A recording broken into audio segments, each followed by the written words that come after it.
inna man ya'ish minkum ba'di fasayara khilafan katsira. 1400 tahun yang lalu, Kanjeng Nabi Muhammad sallallahu alaihi wasallam memberikan kabar bahwasanya nanti setelah aku meninggal nanti akan banyak problem-problem perbedaan-perbedaan. Ikhtilafan katsira. Problemnya banyak. Problem ya macam-macam. Ada problem-problem yang berhubungan dengan ekonomi, ada problem-problem yang berhubungan dengan agama, ada problem yang berhubungan dengan kekuasaan wilayah dan lain sebagainya. Nah, itu terwujud saat ini. Sekarang sudah mulai banyak kabar-kabar yang apa? Kabar-kabar yang dulu pernah dikabarkan oleh Kanjeng Nabi 1400 tahun yang lalu dan terjadi saat ini. Tanda-tanda yang sudah dikabarkan dulu. Contohnya apa? Contohnya disebutkan di dalam salah satu hadis Kanjeng Nabi Muhammad sallallahu alaihi wasallam, "Inna min asyratis sa'ati kasratul haraj." Wa mal haraji ya Rasulullah yastahiral qatl. Banyaknya terjadi pembunuhan nanti di akhir zaman. Sekarang kita sudah lihat, kita sudah bisa menyaksikan baik itu lewat media cetak, media televisi dan lain sebagainya. Berapa banyak pembunuhan yang sudah terjadi di alam semesta ini. Perang sudah terjadi melanda di mana-mana. Mulai di Palestina, mulai di Suria, mulai di Lebanon, mulai di Yaman, mulai di negara-negara muslim yang lainnya. Semua bergejolak. Semua sudah mulai kelihatan. Jadi yang dulu dikabarkan oleh Kanjeng Nabi, lambat laun sudah mulai kelihatan. Ribut di mana-mana, pertumpahan darah di mana-mana. Ya saat ini kita lihat. Di saat dulu jarang yang namanya orang tua nyekik anak, sekarang banyak kebalikannya. Anak nyekik orang tuanya, anak nyembelih bapak ibunya, terus sebalikannya. Banyak hampir setiap saat, setiap menit ada beritanya. Kenapa itu semua terjadi? Yang pertama tidak lepas karena Kanjeng Nabi sudah mengkabarkan itu semuanya. Makanya apa? Di saat kondisi sudah kritis seperti ini, ayo kita kembali kepada Gusti Allah. Fa'alaikum bisunnati wa sunnatil khulafa'ir rasyidin al-mahdiyyin. Kita kembali kepada ajarannya Kanjeng Nabi. Di saat sudah banyak problem, ayo kita kembali. Karena Allah Subhanahu wa taala menurunkan Al-Qur'an hudan lil muttaqin sebagai petunjuk. Al-Qur'an diturunkan oleh Allah, dzalikal kitabul la raiba fihi hudan lil muttaqin, sebagai petunjuk. Artinya apa? Kalau orang pengen petunjuk, ya kembali ke Quran. Di situ ada solusinya. Di situ ada jawabannya. Di situ ada jalan yang Allah berikan lewat situ untuk mengurai semua problem-problemnya. Baca aja Al-Quran. Walaupun itu mungkin nggak ngerti artinya. Karena Quran itu hidayah, insya Allah. Bagi orang yang punya problem, kok baca Al-Quran, ya kan keluar nanti solusinya. Walaupun saya nggak ngerti bahasa Arab. Walaupun saya nggak ngerti artinya, walaupun itu. Karena Allah sudah berjanji dalam Al-Quran itu sebagai petunjuk, insya Allah akan memberikan petunjuk kepada siapapun yang menjadikan Quran sebagai petunjuknya.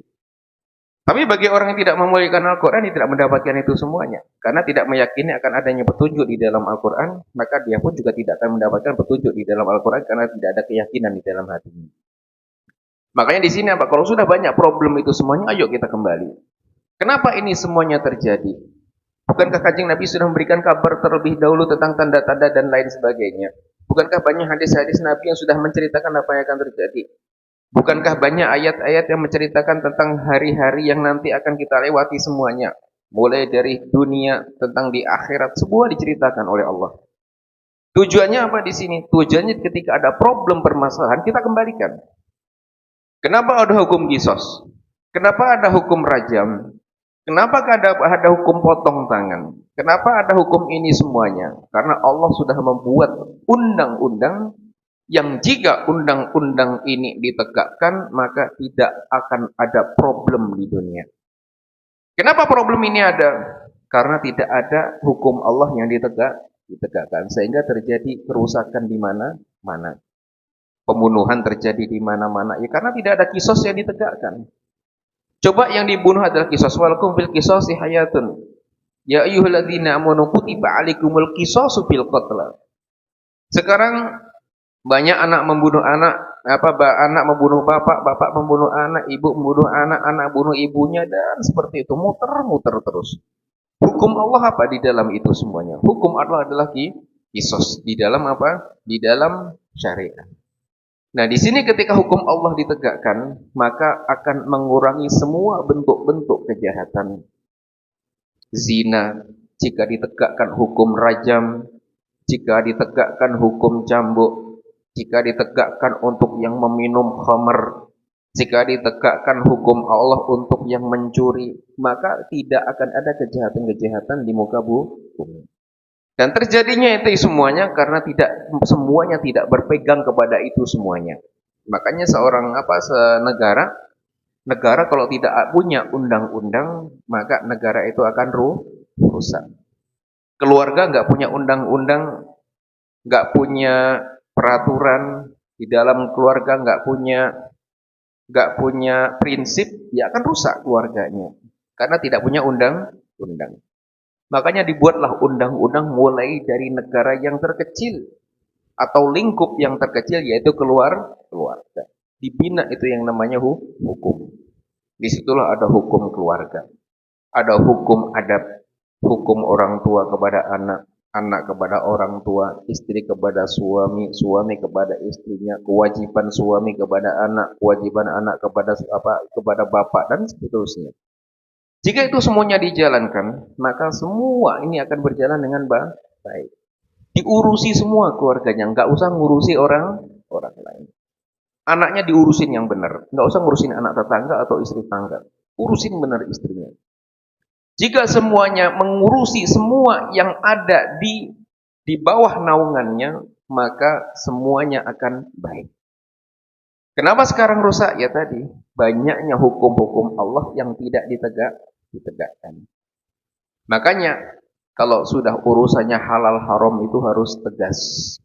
Kok ada yang nggak sholat di dalam rumah, ya harus tegas. Karena di situ ada keharaman. Kok ada yang nggak puasa di dalam rumah, harus tegas. Kok ada yang mencuri, ya harus tegas. Di dalam hukum Allah nggak ada pandang bulu. Ini anak pejabat, ini anak siapapun. Kalau melanggar hukum Allah ya harus ditegakkan. Makanya Kanjeng Nabi Muhammad SAW pernah suatu hari berkata "Lau sarakat Fatimah bintu Muhammad laqata'tu yadaha." Seandainya kata Kanjeng Nabi, Fatimah putriku ini kok mencuri, tak potong tangannya. Itu artinya apa? Enggak pandang bulu. Karena apa? Hukum Allah harus ditegakkan tanpa pandang bulu.